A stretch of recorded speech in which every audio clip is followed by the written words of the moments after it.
J'ai déjà eu l'occasion de raconter l'histoire avec le tzaddik de Kloisenburg, que quand il s'est fait libérer par les soldats américains du camp de concentration, il a éclaté en sanglots.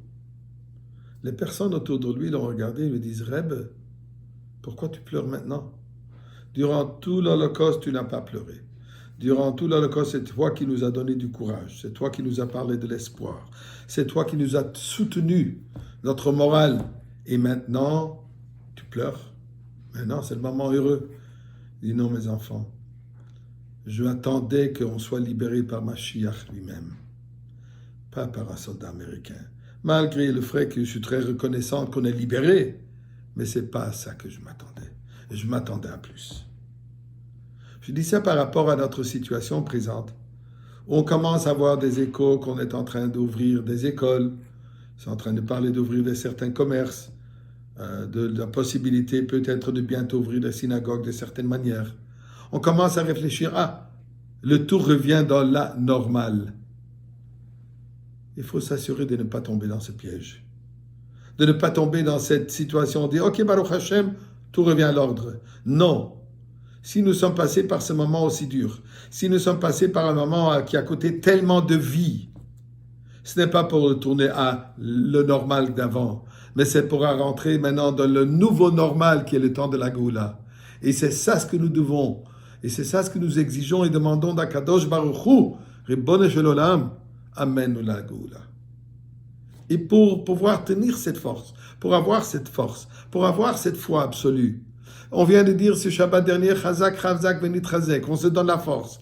Lisons sur quoi nous avons dit Chazak, Chazak, Venit Chazek. Alors au début de la paracha de la semaine dernière d'ailleurs, dans la paracha de Bechukotai, le pasuk de nous dire Bechukotai, Telecho, si nous allons suivre les mitzvot, Torah et mitzvot que Dieu nous a commandés, Dieu nous promet tout le bien, incluant Venetati Shalom Ba'aretz, je vais vous donner la paix dans votre pays.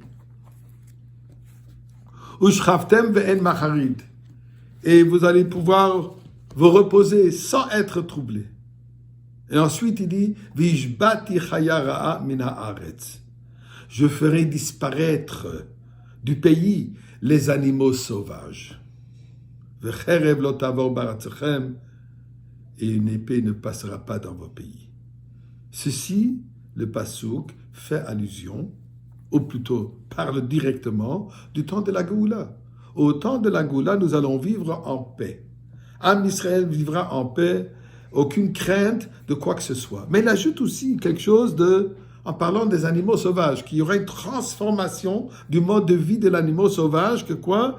Et je ferai disparaître. Est-ce que ça veut dire qu'on va faire disparaître les animaux, ou alors le fait que ces animaux sont dangereux, sont sauvages, c'est ça ce qui va faire disparaître. Et d'ailleurs, comme le mot vishbat, il vient du mot Shabbat, repos, qui seront reposés, ils vont devenir des animaux domestiques. D'ailleurs, nous savons que le prophète Yeshayahu Hanavi, quand il nous parle du temps de Mashiach, là il donne l'image en disant Vegar ze'ev im keves, venamer im gedir batz. Le loup habitera avec la brebis et le tigre reposera avec le chevreux. Et continue de la même manière en disant Va'aryeh kabakar yochal teven, et le lion comme le bœuf se nourrira de paille. Le nourrisson jouera près du nid de la vipère. Un monde nouveau. Question qui se pose, est-ce que c'est factuellement de cette manière, que comme ça que ça va se passer, ou alors c'est allégorique à autre chose? Là-dessus, il y a plusieurs opinions, et voyons d'abord l'opinion de Rambam.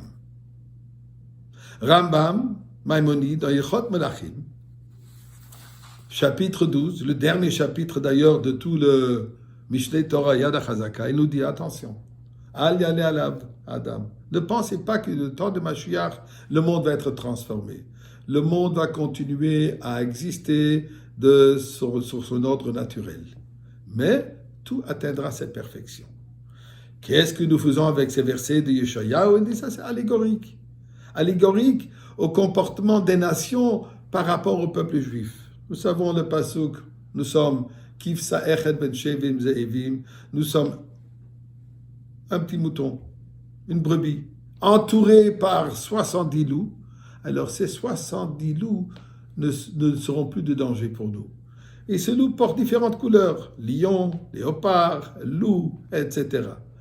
C'est ce que Rambam dit, que le monde va continuer à exister de son ordre naturel, mais atteint sa perfection, incluant le fait que nous aurons la paix et pourrons étudier et pratiquer Torah et Mitzvot sans aucun problème. C'est l'opinion de Rambam. Mais la question qui se pose, le Rambam pourtant nous enseigne la croyance dans la résurrection de mort, Triat HaMetim. Triat HaMetim, c'est un changement fondamental de tout à coup de voir les morts ressortir de Beth Akfarot. Ça, c'est pas naturel. Si Chas v'Sholom on est encore en galoute, demain on en discutera.